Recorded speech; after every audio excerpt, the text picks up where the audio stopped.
Pemerintah daerah Kabupaten Fakfak melakukan pembayaran ganti rugi tahap ketiga lokasi Bandara Siborus sebesar 19 miliar lebih. Dalam rangka mendukung Pekan Olahraga ke-20 Papua, TNI Angkatan Laut menyediakan Rumah Sakit Apung KRI Dr. Suharto.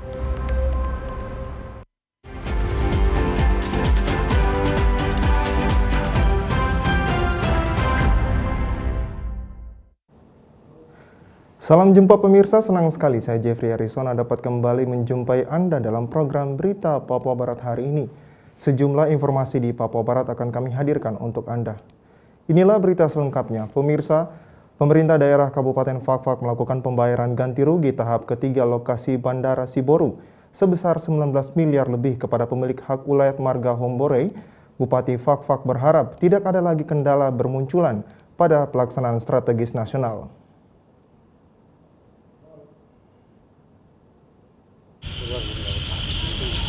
Penyerahan atau pembayaran ganti rugi lokasi Bandara Siborus untuk tahap ketiga berlangsung di ruang pertemuan Pemda Fakfak Winder Tuare. Penyerahan uang secara simbolis sebesar 19 miliar lebih yang diterima pemilik hak Ulayat Marga Hombore disaksikan Kepala Kejaksaan Negeri Fakfak dan anggota Forkopimda serta Sekda Fakfak. Dalam sambutannya, Bupati Fakfak Untung Tamsil mengapresiasi dan berterima kasih kepada pemilik hak ulayat yang telah menyerahkan lokasi hak ulayat untuk pembangunan Bandara Siborus. Untung Tamsil juga berharap tidak ada lagi kendala atau permasalahan yang muncul di kemudian hari. Dengan telah diselesaikannya pembayaran lunas tahap ketiga, bahwa proyek pembangunan Bandara Siborus merupakan proyek strategis nasional dari pemerintah pusat untuk pembangunan Kabupaten Fakfak dan akan berdampak positif bagi masyarakat di Kabupaten Fakfak. Harapan kami dan kami hanya bisa menyampaikan bahwa yang pertama adalah terima kasih sama pemerintah bahwa telah berangkat tanah hak ulayat untuk pembangunan daerah kita ini. Tentu kita harus juga bersyukur bahwa ada proyek strategis nasional yang menjadi perhatian pemerintah pusat untuk pembangunan kabupaten kita. Terus kemudian yang berikut adalah kami juga berharap bahwa setelah dengan selesainya pembayaran tahap ketiga dan nantinya ada tambahan yang kita disampaikan, kami berharap sekali ke depan ini tidak ada lagi proses-proses lain, proses gugatan yang kemudian nanti menghambat kelancaran dan pembangunan proyek strategis nasional. Selanjutnya di saat yang sama juga Kepala Kejaksaan Negeri Fakfak Anton Arifullah kepada TVRI menjelaskan, fungsi kejaksaan dalam hal ini adalah memiliki tugas mengawasi setiap proyek strategis di daerah, termasuk pembangunan Bandara Siborus, serta mendampingi pemerintah daerah agar pembangunan Bandara Siborus dapat berjalan dengan baik sesuai perencanaan dan tahap pelaksanaan. Di sini kami Kejaksaan Negeri Fakfak di dalam kegiatan penyerahan ganti kewajaran yang ke tahap ketiga kepada pihak masyarakat Siborus sebagai pembinaan. Dalam kapasitasnya adalah kami mengawal proyek strategis ini dan mendampingi pemerintah daerah maupun kementerian, dalam hal ini Bandara UPT Korea, sehingga pelaksanaan Siborus, sehingga pelaksanaan dari proyek strategis yaitu Bandara Siborus ini dapat tetap terlaksana sebagaimana mestinya. Rapat pemberian ganti rugi tahap ketiga yang merupakan tahapan lunas berjalan lancar. Secara simbolis, Marga Hombore menerima uang ganti rugi dari pemerintah daerah Kabupaten Fakfak guna pelunasan tahap ketiga sebesar 19 miliar lebih. Sesuai dengan data pemerintah Kabupaten Fakfak, total luas lahan yang dialokasikan dan dilepas untuk pembangunan Bandara Siborus seluas 206 hektar dengan total nilai ganti rugi yang bersumber dari APBD Kabupaten Fakfak sebesar 77 miliar lebih. Dari Fakfak, Frans Tamaela, TVRI Papua Barat melaporkan.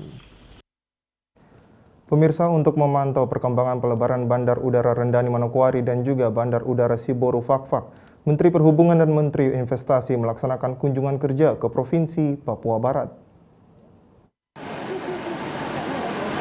Jumat 24 September 2021, Menteri Perhubungan Budi Karya Sumadi dan Menteri Investasi Bahlil Lahadalia melaksanakan kunjungan kerja ke Provinsi Papua Barat untuk meninjau pekerjaan perluasan Bandar Udara Rendani Manokwari dan juga pembangunan Bandar Udara Siborus Fakfak. Setibanya di Manokwari, Menteri dan rombongan didampingi Gubernur Papua Barat Domingus Mandecan dan juga pimpinan Forkopimda Papua Barat meninjau pembangunan perluasan Bandar Udara Rendani. Usai meninjau pembangunan Bandara Rendani, Menteri Perhubungan didampingi Gubernur Papua Barat menuju ke Kabupaten Fakfak untuk meninjau pembangunan Bandar Udara Siboru Fakfak.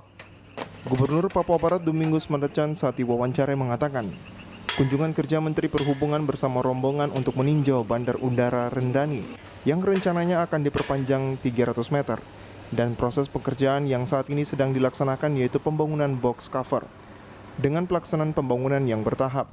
Sedangkan untuk Bandara Siboru Kabupaten Fakfak saat ini sedang dibangun dan ditargetkan tahun 2022 proses pembangunan sudah rampung. Lebih lanjut disampaikan, dari kunjungan kerja yang dilaksanakan pemerintah Provinsi Papua Barat dan juga Kabupaten Manokwari dan Kabupaten Fakfak untuk melakukan pertemuan dengan pembahasan kesiapan pemerintah daerah. Papua Barat khususnya lah Manokwari dan juga Fakfak. Dengan demikian tadi pagi kan Pak Menteri Perhubungan tiba, kita langsung tinjau rencana perpanjangan lapangan terbang Rendani, runway-nya yang kita mau perpanjang 300 meter, tapi juga sementara sudah bus cover sedang dibangun, dengan demikian tadi Pak Menteri sudah lihat langsung ke lapangan dan yang jelas tahun 2021 ini kan bus covernya sedang dibangun, kemudian nanti 2022 itu ditimbun, kemudian diperpanjang runway-nya 300 meter itu, kemudian nanti 2023 ya itu rencana untuk pembangunan terminalnya. Nah itu yang tadi beliau kasih petunjuk arahan untuk kita segera tindak lanjut dari kunjungan kerja ini dan kita segera rapat dan kita laporkan. Dengan adanya kunjungan kerja Menteri Perhubungan dan juga Menteri Investasi ke Papua Barat, perluasan Bandar Udara Rendani dan Bandara Udara Siboru dapat berjalan sesuai dengan jadwal yang sudah ditentukan. Jimmy Tabisu, TVRI Papua Barat melaporkan. Pemirsa, pemerintah Papua Barat terus menggenjot sumber daya manusia berkualitas. Salah satunya memberdayakan usaha mikro kecil, usaha pinang bagi mama-mama Papua di Manokwari, yang diinisiasi oleh organisasi masyarakat yakni Parlemen Jalanan atau Parjal Papua Barat.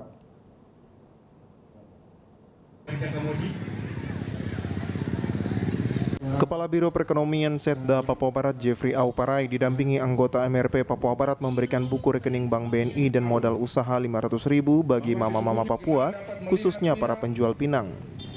Jeffrey Auparai mengapresiasi apa yang telah dilakukan Parlemen Jalanan untuk memberdayakan warga Papua dengan memberikan modal usaha. Dengan modal usaha diharapkan dapat meningkatkan pendapatan ekonomi warga setempat. Jeffrey berharap kegiatan semacam ini harus didukung oleh lembaga kultur, fraksi Otsus maupun pemerintah, sehingga ke depan tidak hanya di Kabupaten Manokwari tetapi bisa diikuti kabupaten lainnya di wilayah Papua Barat. Baik, terkait dengan kegiatan hari ini yang dilakukan oleh Kesatria Parlemen Jalanan, saya pikir sangat luar biasa sekali karena hari ini bicara ekonomi OAP, orang asli Papua tersendiri itu sudah tersingkirkan, ya, sudah terpinggir. Seperti semua hal ekonomi, jual pinang, ikan asin dan sebagainya itu sudah tidak dilakukan oleh orang Papua. Non Papua juga sudah ikut terlibat di sini. Maka harapan kami saat ini Parlemen Jalanan sudah melakukan hal yang positif bagi orang asli Papua. Maka ini harus didukung oleh lembaga kultur maupun juga fraksi Otsus dan juga pemerintah daerah. Yang mempunyai hak di sini adalah Kabupaten Manokwari, Bupati Manokwari. Harapan kami jangan cuma Kabupaten Manokwari saja, tapi bisa berada di 13 kabupaten kota untuk melaksanakan kegiatan ini. Sementara itu, Ketua Parlemen Jalanan Papua Barat Ronald Mambiau mengungkapkan tujuan yang dilakukan bersama Biro Perekonomian Setda Papua Barat untuk merubah manajemen keuangan bagi penjual pinang, terutama mengangkat perekonomian orang asli Papua, apalagi dalam situasi pandemi COVID-19.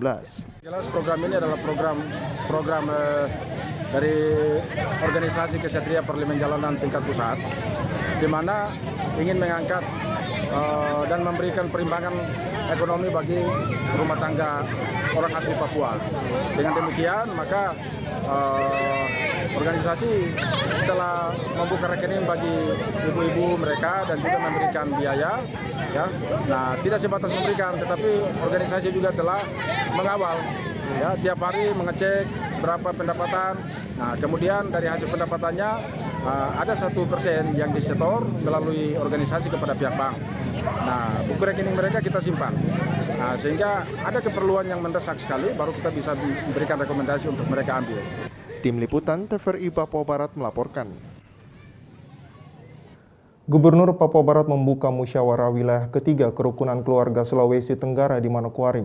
Gubernur berpesan siapa yang terpilih nantinya dapat menjadi moto dan perubahan di tengah-tengah KKST Papua Barat. Adalah kita panjatkan puji syukur kehadiran desa.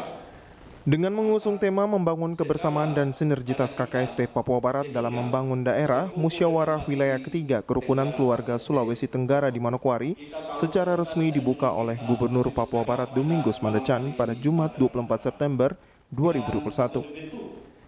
Dalam sambutannya, Gubernur Papua Barat Domingus Mandacan berpesan dalam memandang musyawarah ketiga KKST Papua Barat merupakan momentum yang sangat tepat dalam upaya menjalankan elemen-elemen yang belum maksimal dalam rangka meningkatkan capaian-capaian positif untuk membawa organisasi ke arah perubahan yang lebih baik, terutama internal dan juga bagi banyak orang.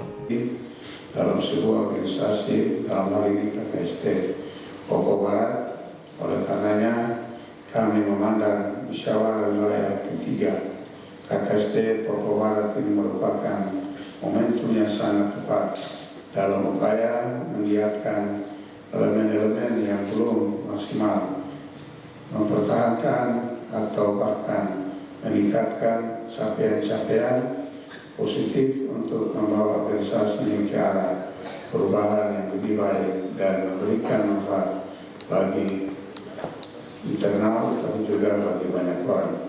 Hadirin peserta muskil yang berbahagia, Ketua KKST Pusat Syarifudi Udu mengatakan KKST Papua Barat harus ikut mendukung program yang dijalankan pemerintah daerah, terutama dalam merumuskan program kerja musyawarah ketiga.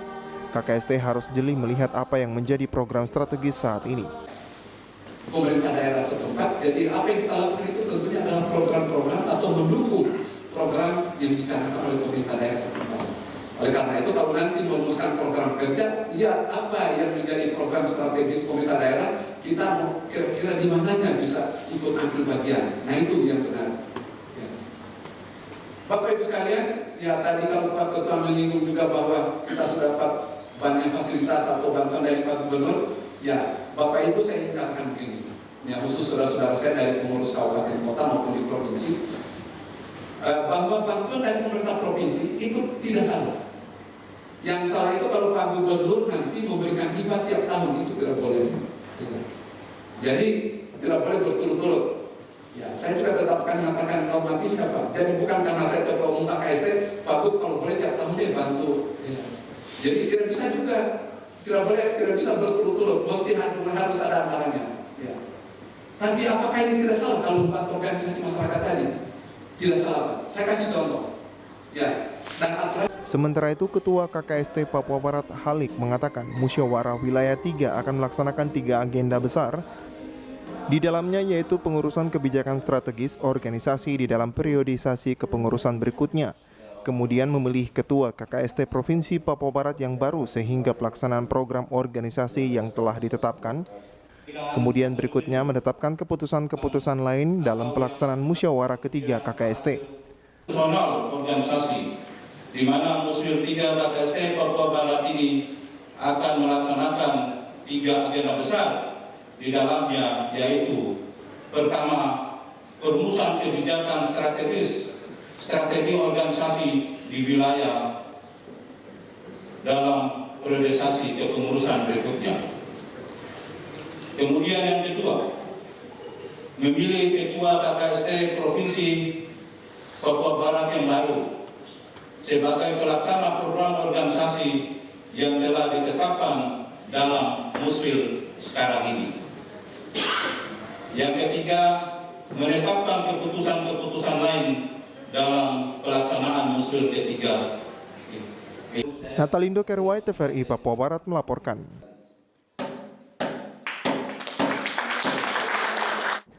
Informasi selanjutnya akan hadir setelah jeda iklan berikut ini. Tetaplah bersama kami.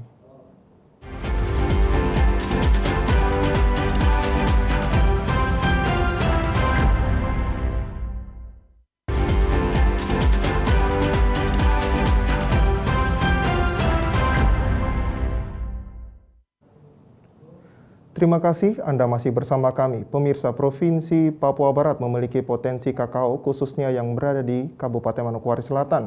Hasil produksi coklat yang dihasilkan ini diharapkan dapat meningkatkan perekonomian masyarakat khususnya pada sektor perkebunan. Potensi coklat yang dihasilkan dari sektor perkebunan memang berpeluang untuk dapat meningkatkan perekonomian masyarakat. Hal ini diungkapkan oleh staf khusus Presiden Billy Mambrasar saat menghadiri lokakarya rencana usaha pengembangan kakao berwawasan konservasi di Kabupaten Manokwari Selatan.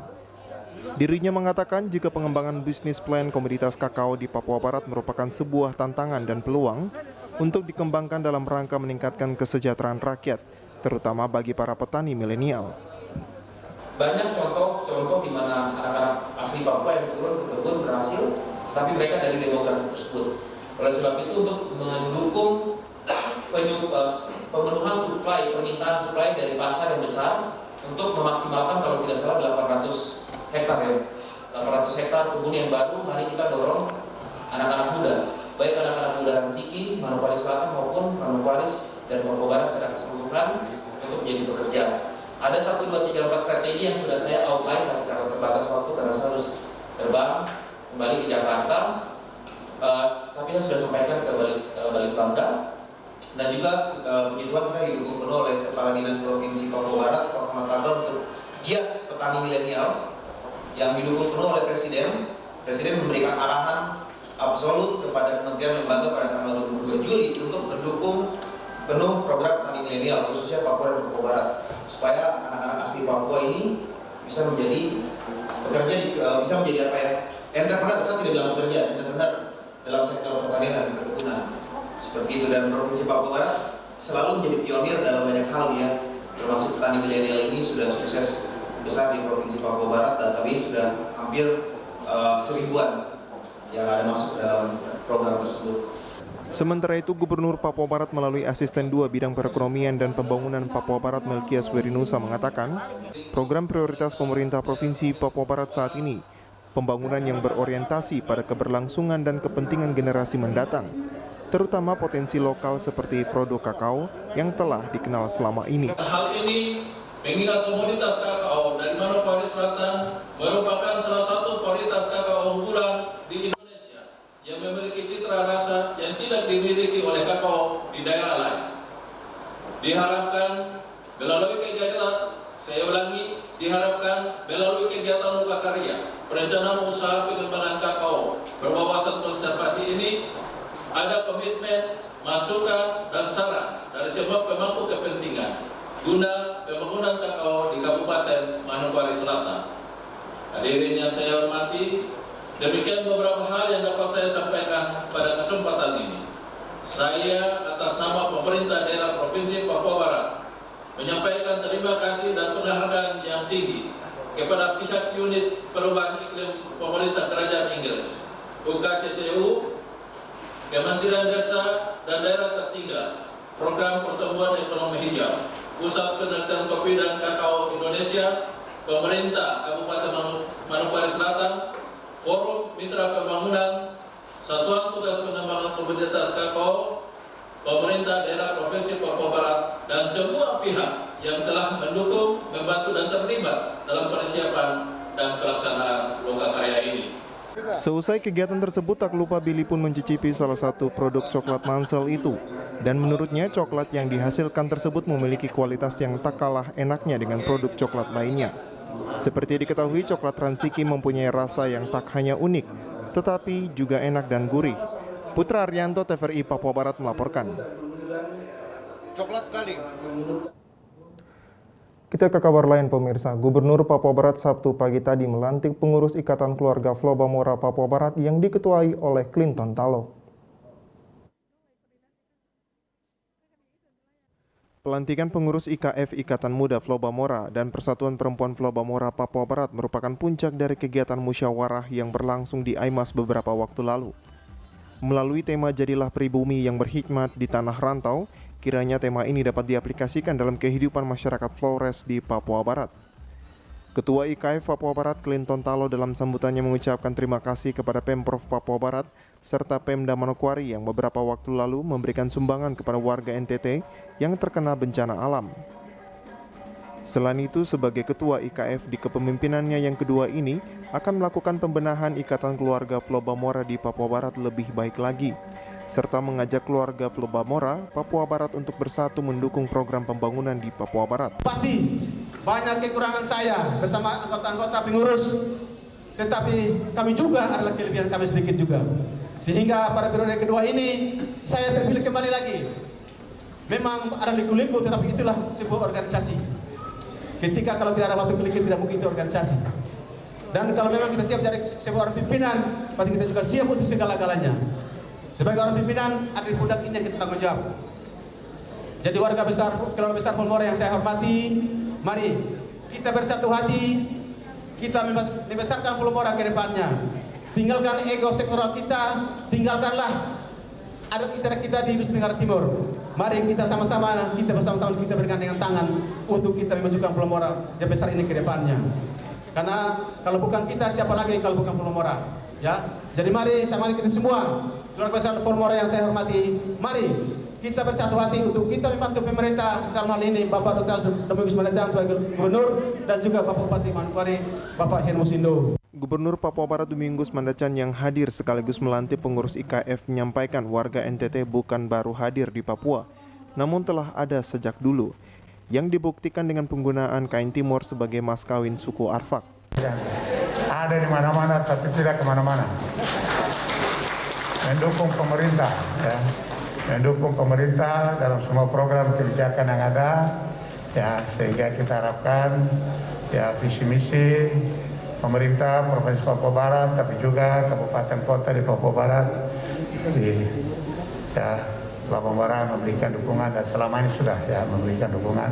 Untuk itu perlu ditingkatkan lagi. Baik, hal berikut ya saya harapkan ya, kerukunan keluarga Pulau Bamora, pengurus yang hari ini dilantik, ya, baik Ketua Umum dan seluruh pengurus keluarga Pulau Bamora Papua Barat, tapi juga ya, pemuda Pulau Bamora Papua Barat dan juga Persatuan Perempuan Pulau Bamora Papua Barat. Ya mari saja kita ajak semua, mari segera dilakukan konsolidasi organisasi Pulau Bamora dan berdasarkan anggaran dasar, anggaran rumah tangga untuk dievaluasi, ya, dievaluasi program kerja selama 5 tahun yang sudah berlalu, sehingga kita harapkan ada program kerja yang belum dilaksanakan, ya bisa dilaksanakan pada 5 tahun ke depan. Gubernur juga mengapresiasi seluruh dukungan dari masyarakat Pulau Bamora bagi pembangunan di Papua Barat menuju ke arah yang lebih baik. Diharapkan ke depan lebih ditingkatkan lagi. Sebagai gubernur, dirinya juga mengajak warga Pulau Bamora ikut menjaga toleransi, kebersamaan, dan kesatuan dengan masyarakat suku Papua dan suku Nusantara di Papua Barat. Arina Irianan, TVRI Papua Barat melaporkan. Pengurus Ikatan Keluarga Pulau Bamora usai dilantik oleh Gubernur Papua Barat. Program awal yang akan dilakukan yaitu pendataan warga Pulau Bamora di Papua Barat. Demikian disampaikan oleh Ketua Ikatan Pulau Bamora Papua Barat Clinton Talo Sabtu siang usai dilantik oleh Gubernur Papua Barat sebagai Ketua Ikatan Pulau Bamora Papua Barat. Hari ini saya sebagai ketua terpilih, saya sangat bangga dan bersyukur atas kehadiran Bapak Gubernur dalam hal ini sebagai ketua pembina sekaligus Gubernur yang telah juga hadir dan beberapa muspida yang hadir. Tadi sudah disaksikan oleh seluruh masyarakat maupun hadirin undangan yang sudah hadir, sudah telah melihat atas pelantikan tadi, dan saya sebagai ketua terpilih, program kami ke depan ini pertama akan database yang kami akan langkah-langkah itu, yang mana Pulau Bamora seluruh Papua Barat terlalu banyak yang belum diakomodir. Oleh sebab itu tentu saya sebagai ketua terpilih, saya mengajak kita semua, tentunya pengurus maupun angkatan muda maupun perempuan Pulau Bamora, dan kita bersendiri sama-sama untuk kita segera mendata masyarakat kita yang belum masuk dalam Pulau Bamora besar ini. Lebih lanjut disampaikan bahwa ada beberapa kabupaten yang belum terbentuk kepengurusannya, yakni Wondama, Tambrau, dan Pegav. Selain itu ada yang telah mengakhiri masa kepengurusannya. Terbentuk, ada beberapa saja yang belum terbentuk. ialah Wandama, dan dalam hal ini dia Fakfak, dan juga Tambrau, dan juga Pegaf. Yang lain sudah terbentuk. Kami mengingat bahwa banyak juga yang sudah selesai masa bakti kerja. Dalam tahun ini banyak yang sudah selesai masa bakti. Tentu selesai ini kami akan mendata semua, baru kami akan bersurat ke kabupaten masing-masing untuk kami segera melantik yang sudah ada pengurusnya. Okay. Sebagai Ketua Ikatan Flobamora di Papua Barat, dirinya menyampaikan dalam sebuah organisasi tidak selamanya berjalan mulus, akan tetapi banyak suka dan duka yang dialami. Oleh sebab itu, apabila selama kepengurusan yang lalu jika terdapat perselisihan atau beda pendapat, Clinton Talo mengajak seluruh pengurus dan juga masyarakat untuk bersatu serta menjaga nama baik warga Flobamora di Papua Barat. Arina Irianan, TVRI Papua Barat melaporkan.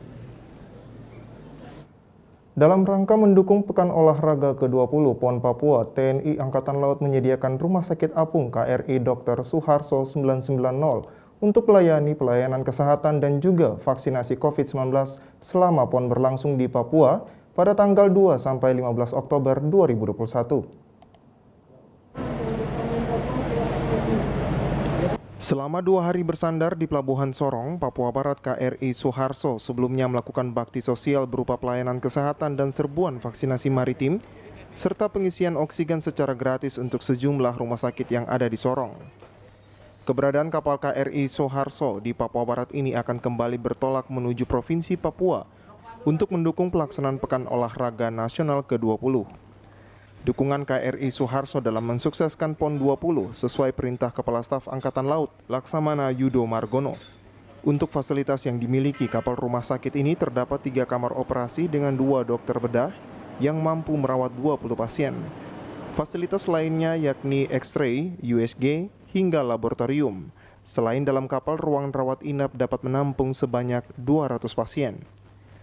Komandan Pangkalan Utama TNI Angkatan Laut dan Lantamal 14 Sorong Laksamana TNI Imam Musani mengatakan, KRI Suharto sebelum ke Papua melaksanakan pengisian tabung oksigen di Jawa Timur. Setelah itu, KRI Suharto melakukan pelayanan kesehatan di Sorong maupun di Jayapura. Lanjut kata Imam, KRI Suharto akan mensukseskan Pekan Olahraga ke-20. Selama di Papua, KRI Suharto akan berlabuh di Pelabuhan Jayapura selama PON berlangsung untuk melayani pelayanan kesehatan serbuan vaksinasi dan pengisian oksigen gratis. Kalau fasilitas di KRI Suharto sendiri sebenarnya cukup lengkap karena KRI Suharto ini adalah kapal rumah sakit. Kalau digunakan semuanya fasilitas itu ya bisa melaksanakan operasi juga, baik itu operasi bedah ringan maupun yang sudah berat itu sudah bisa dilaksanakan. Termasuk perawatan-perawatan yang lain itu bisa dilaksanakan. Namun pada saat ini tenaga medis yang digunakan ya tenaga medis setempat. Bisa 200 pasien, Pak. 200 pasien. Dari Sorong, Mikael Jasman, TVRI Papua Barat melaporkan. Informasi selanjutnya akan hadir setelah jeda iklan berikut ini, tetaplah bersama kami.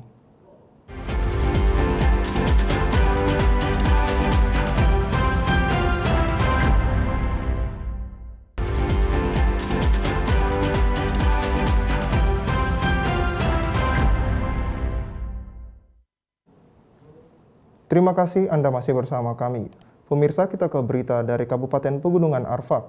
Adanya tim penilaian dari konsultan yang ditunjuk oleh Komisi Pemberantasan Korupsi atau KPK untuk melakukan penilaian terhadap pemerintah daerah membuat Bupati Pegunungan Arfak Yosia Saroy memerintahkan seluruh OPD segera kembali untuk bertugas.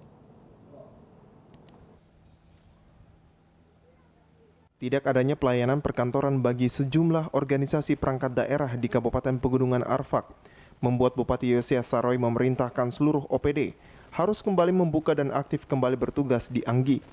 Sebab saat ini konsultan yang ditunjuk oleh KPK sedang berada di Pegunungan Arfak untuk melakukan pendataan terhadap pemerintah daerah. Mengingat konsultan yang saat ini berada di Pegunungan Arfak adalah bagian dari pencegahan, sehingga Bupati menghimbau seluruh OPD untuk segera membuka pelayanan perkantoran agar tidak ada lagi penilaian buruk dari KPK. Hal ini guna mencegah adanya tim dari KPK bagian penindakan yang turun langsung ke Pegunungan Arfak. Melalui konsultan yang ada di PEGAP ini, dia akan menilai kita, meminta PEGAP selama 14 hari. Jadi sudah terhitung minggu yang lalu sampai dengan minggu ini. Jadi kita harapkan semua OPD terus kantor-kantor di Begapnya harus buka, karena itu nanti penilaian tersendiri. Terkait dengan kehadiran konsultan yang ditunjuk oleh KPK untuk melakukan pendataan di Pegunungan Arfak, kata Bupati, kehadiran tim hanya untuk melakukan pendataan pada OPD yang melakukan pelayanan langsung ke masyarakat. Dinas Kependudukan dan Pencatatan Sipil, Dinas Penanaman Modal dan Pelayanan Terpadu Satu Pintu, serta Dinas Kesehatan. Walaupun konsultan, tapi konsultan yang ini dipakai oleh KPK. Kita berharap ya itu terkait dengan pelayanan kepada publik. Yang dipilih memang Capil KB, terus PTSB sama Dinas Kesehatan. Kesehatan ini nanti ambil sampel di Puskesmas Anggi. Bupati juga menuturkan kalau selama ini sudah banyak yang dikerjakan pemerintah daerah Pegunungan Arfak, akan tetapi ada sejumlah OPD yang tidak mengarsipkannya. Sebagai contoh adalah hasil pertanian Pegunungan Arfak yang selama ini tidak dicatat berapa banyak hasil pertanian yang telah diproduksi oleh para petani. Dari Pegunungan Arfak, Yusuf Tandi, TVRI Papua Barat melaporkan. Pemirsa, kehadiran gereja di tengah-tengah jemaat diharapkan tetap mewartakan Injil Yesus Kristus bagi semua umat serta turut berpartisipasi dalam membangun daerah Papua Barat yang religius untuk menyatakan kemuliaan Yesus Kristus. Demikian harapan dari Gubernur Papua Barat dalam sambutannya yang dibacakan Kepala Dinas Sosial Provinsi Papua Barat Lazarus Indo dalam peresmian Gedung Gereja Maranatha Singgenya di Kampung Susi, Distrik Anggi, Pegunungan Arfak. Gubernur dalam sambutannya berpesan agar gereja dan pemerintah tetap dalam keutuhan untuk menjadi saksi dan berkat bagi banyak orang yang dinyatakan dalam setiap pelayanan. Kualitas pelayanan yang efektif dan dapat menjawab perkumpulan jemaat sesuai dengan peresmian gedung gereja baru Jemaat Maranatha Singgenya Susi di tengah-tengah tantangan iman. Diharapkan gereja tetap hadir untuk mewartakan kebenaran bagi seluruh umat manusia dan ikut berpartisipasi dalam doa membangun Papua Barat sebagai daerah yang religius. Sementara itu, Bupati Pegunungan Arfak Yosias Saroy mengingatkan kepada jemaat bahwa sebagai murid-murid Kristus, jemaat harus bersatu dalam pembangunan di Pegunungan Arfak, sehingga gereja diharapkan dapat membina setiap jemaatnya agar tidak ada lagi tindakan-tindakan anarkis di Pegunungan Arfak terhadap pemerintah. Karena menurut Bupati, akibat dari kurangnya pembinaan kepada jemaat, banyak kejadian di Pegunungan Arfak seperti pembakaran rumah pejabat, gedung kantor, pengerusakan sejumlah fasilitas pemerintah, penjarahan di rumah kediaman Bupati dan Wakil Bupati, serta palang memalang kantor pemerintah maupun sarana jalan. Anak-anak Kristus, murid-murid Kristus, kita jadi satu untuk pembangunan di Pegunungan Arfak. Ya, PJMT itu membuat tentang keamanan Kamtibmas. Dengan demikian, gereja ini bina umatnya masing-masing. MT bertanggung jawab umatnya, jemaatnya masing-masing, supaya jangan ada lagi yang bakar membakar, palang memalang, ya kaca pecah lagi, ya tempat tinggal juga kita kasih rusak lagi, ada pencurian lagi di rumah pejabat diambil lagi, tidak boleh. Bupati Yosias Saroy yang turut didampingi Kepala Dinas Sosial Provinsi Papua Barat serta Ketua Majelis Umum GPKAI se-Indonesia Pendeta Daniel Sukan turut meletakkan batu pertama pembangunan pagar keliling gedung gereja. Dari Pegunungan Arfak, Yusuf Tandi, TVRI Papua Barat melaporkan. Pemirsa, kita akan beralih ke berita olahraga.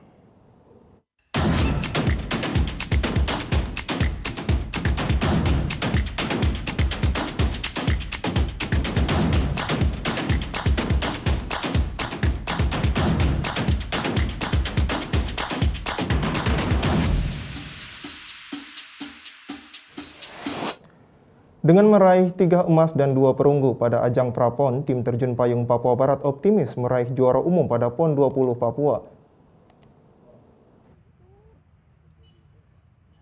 Sejak awal tahun 2021, sebanyak 15 atlet terjun payung Papua Barat sudah mengikuti pemusatan latihan di beberapa daerah di Indonesia Dan saat ini tim terjun payung Papua Barat sudah siap menghadapi pelaksanaan lomba yang dijadwalkan berlangsung 3 Oktober mendatang di Kabupaten Mimika, Provinsi Papua.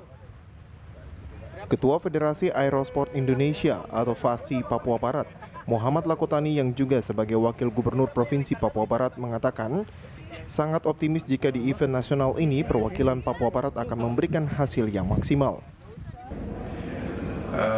Di pundak teman-teman, di pundak saudara-saudara, itu ada harapan dari masyarakat Papua Barat untuk mempersembahkan yang terbaik bagi Papua Barat, bagi masyarakat di Papua Barat, dan juga harapannya Pekan Olahraga Nasional ini juga sekaligus kita memanfaatkan untuk merajut kebinekaan kita, merajut kekompakan kita, kebersamaan kita sebagai sebuah bangsa dari Sabang sampai Merauke. Dan oleh karena itu tunjukkan sportivitas kita di dalam ajang Pekan Olahraga 20 tahun 2021 di Papua ini. Di tangan kita semua, sekali lagi, atau di pundak kita semua, ada harapan dari masyarakat Papua Barat untuk mempersembahkan yang terbaik. Dan untuk itu saya ajak kita untuk mari bangkitkan kebanggaan masyarakat di Papua Barat, tentu sebagai bagian dari masyarakat Indonesia pada umumnya. Saya, Muhammad Lakotani, Wakil Gubernur Papua Barat, Ketua Fasida Provinsi Papua Barat, menyampaikan selamat bertanding, sukses, dan Tuhan memberkati. Salam olahraga, tetap semangat.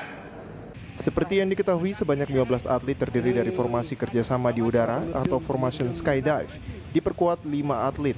Sementara untuk ketepatan mendarat atau akurasi, sebanyak 7 atlet yang terdiri dari 4 putra dan 3 putri.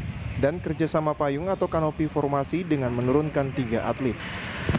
Sebelumnya, tim terjun payung Papua Barat telah membuktikan kemampuan mereka pada prapon dengan hasil 3 emas dan 2 perunggu. Sehingga tim terjun payung Papua Barat optimis pada PON 20 Papua tahun 2021 target meraih juara umum dapat tercapai. Putra Arianto, TVRI Papua Barat melaporkan. Informasi tadi sekaligus menutup jumpa kita dalam program Berita Papua Barat hari ini.